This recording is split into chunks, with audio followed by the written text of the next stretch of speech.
What's up, y'all? It's another video with Prez Lifestyles. First and foremost, Happy New Year's. I definitely want to apologize to all my subscribers. Everybody that's been asking me where the hell I've been at. They've been waiting for my new video because I said in my last video I was going to talk about tax liens and tax certificates. So I'm here for it. Just a quick little video because I did not forget. Tax liens and tax certificates are basically another way of getting property. It's for a lot of people, it's a great way to invest also, and here's why. With tax liens, you're basically paying off somebody's debt to a property that they basically owe. So they owe to, basically their county. Um, how does that happen?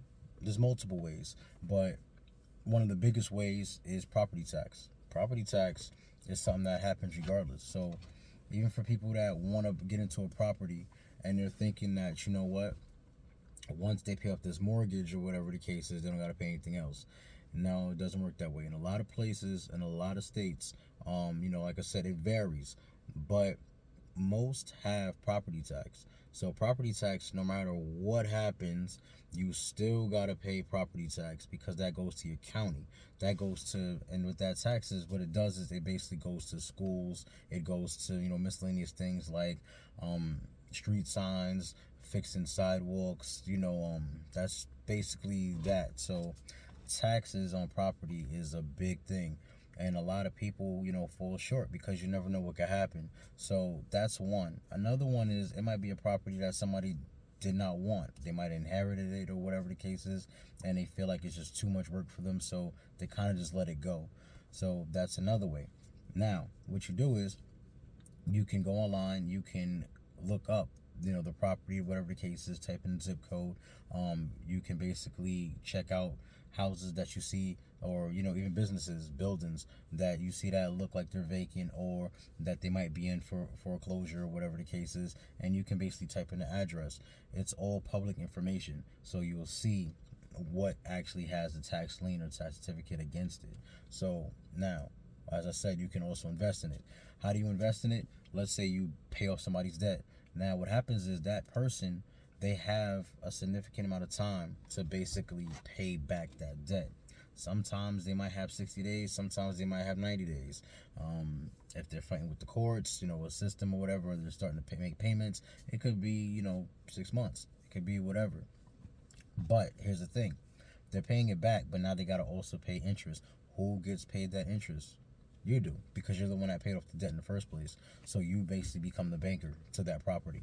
That does not mean you're the landlord. You're not the landlord. You're basically just getting your money back and interest. The interest could be small. I've seen people do videos saying interest could be 25%. We're not going to play with these numbers. We're just going to say you can get interest. So that's just really that. Another thing is, let's say they don't want to pay it back. That's the worst case scenario, right? Wrong. That's actually not a bad case scenario, depending on your county. In most counties, you can basically get that property. So let's say I pay off your debt and now you don't want to pay it back. What that means is I can just go forward and I can basically get your property. I don't own the title to the property, but at the same time, I do have all rights to that property. Of course, there's more legal steps. You can't just go to the property and say you didn't pay, now you got to get out. It does not work that way. You have to do everything by the courts and make sure everything is done legally. So that's how that works. Or let's say it's a property that you paid off the stuff, you paid off what was owed, the debt or whatever the case is, and nobody shows up for the property. In this case, it could be a good thing or it could be a bad thing. If you're trying to invest, it could be a bad thing only because there might be a case that it's in an area that's just not great for the property. If you want it as an investment property, it might not be ideal for people that want to buy the property. They probably don't want it. And it could be a lemon. Now, that could be the worst case scenario. So you might end up getting stuck with the property. So that could be a bad thing. But if you just want to collect property, then it's not such a bad thing. That's just how I look at it. Because at the end of the day, you never know what can happen with property. The thing about property is this. when it comes to property and land, it's always good to have it depending on what your situation is, because you just never know. So that's just my take on that. I'm pretty sure there's a lot of people that would disagree. Me personally, I don't mind collecting properties, to be honest, because you just never know. It's always nice to have. That's just how I see it. As long as it's not costing you an arm and a leg as upkeep, because then you'll be upset if now you're dealing with a whole bunch of different type of upkeep because you're trying to turn it into an investment property, and now you find out that this property has so many things wrong with it that it might cost you some high thousands, and now you're upset. But hopefully that won't be the case. But another thing is, hopefully you'll do the research. Again, it's all public information. Another thing is, someone might be deceased. It happens, and that property has just been there, sitting there, waiting for somebody to get it. This happens. This happens all the time. It's not an unusual situation. So that's really how that works. I do know somebody personally that did this with a property in Pennsylvania. They looked it up, did the work on it. They saw that, it had a tax lien on it, so they ended up paying it. I believe they said it was $5,000. It was 8 bedroom. Say this again, $5,000 for an 8 bedroom. As I am making this video, they are currently living in that property right now. So I mean, it's possible. Don't think that it's not possible. It's 100% possible, which is why I feel like it's important for a lot of us to get familiar with these type of strategies or these type of game plans, because the traditional way that people think of is, I'm gonna put a down payment on a house.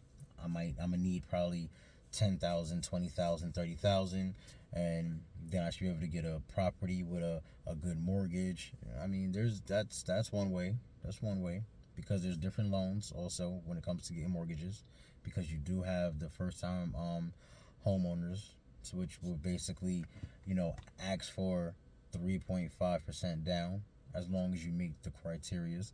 And there's different ones, but for me, I'm definitely looking at the property tax when it comes to tax liens and tax certificates, because I mean, let's imagine you start placing down a few thousand on multiple properties, and now out of nowhere you have multiple properties that you're getting paid back interest because you bailed somebody out, or you got properties, which is the worst case scenario, that people didn't want it, or they just said, you know what, I can't handle it, I can't deal with it, and now you basically have all rights to that property.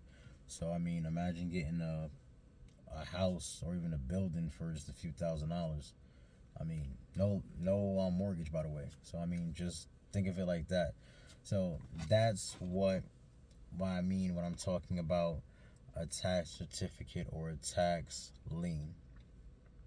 I mean, basically the same thing. It really just depends on your county, and that's really it. That's the biggest issue that a lot of people are having, because I can tell you one thing and it could be different. Prime example, in New York, you have to basically worry about property tax, even if you pay off your mortgage. So that's why a lot of people make the joke of, you never really actually own your home, because you can pay off your mortgage after 15, 20, 30 years, and then guess what? You're thinking it's over. No, it's not. You still got to pay something. You're going to have to pay property tax. And if you don't pay property tax, you can lose your property. So that's why the joke comes in. Do you really actually ever really fully own your home? Anyway, it's different in different places. This is why I said depends on your state and your county. Because in Puerto Rico, guess what? There's no property tax, especially on your first property. So if you have a property that you buy, that you live in, you're actually not paying any property tax. So right then and there, that's the difference. It's much different than how I just explained in New York. So that's something to always be aware of. So make sure you know your property laws from the county that you live in, because that is key. If you don't know your property laws, you can be missing out on a lot of opportunity, or you could jam yourself up down the line. But anyway, that's just what I wanted to really break down specifically. about the whole situation when it comes to property tax, tax liens, getting a property through these tax liens, or putting it as an investment, because a lot of people are doing this as an investment. As I said, I do know somebody personally that did get the property. So what that means is it's possible. I'm not just freestyling something that I thought could possibly happen. No, this is something that happens every day. We just not everybody talks about it. So the fact that not everybody talks about it, I'm gonna talk about it, and I'm gonna just put it out there. I know it's a new year, and I know a lot of people say it's a new year, new me. Yeah, it's not like that with the stock market, especially not with my strategies. It's a new year, same strategy. Dividend stocks that are paying me monthly. If you're not already a subscriber, I want you to know I do have a full out list of stocks that pay monthly. So at the end of the day, you know you're going to make money regardless. So yes, I'm going to say it again. If you're not a subscriber, I have an OnlyFans where I basically broke down a big list of stocks that pay monthly. I have different strategy stocks that pay monthly also. So if you're a subscriber, you've seen it already. I'm pretty sure you done made money off of it. If you're not a subscriber, I'm sorry. I don't know what to tell you at this point. But anyway, you guys take it easy. I will definitely be hitting you guys with more videos. I will do a follow-up on this video because it's more additional information that I want to, really jump into and dive in. And if you guys have any questions, feel free to leave it in the comments. I will respond. Or just hit me up directly. You guys take it easy.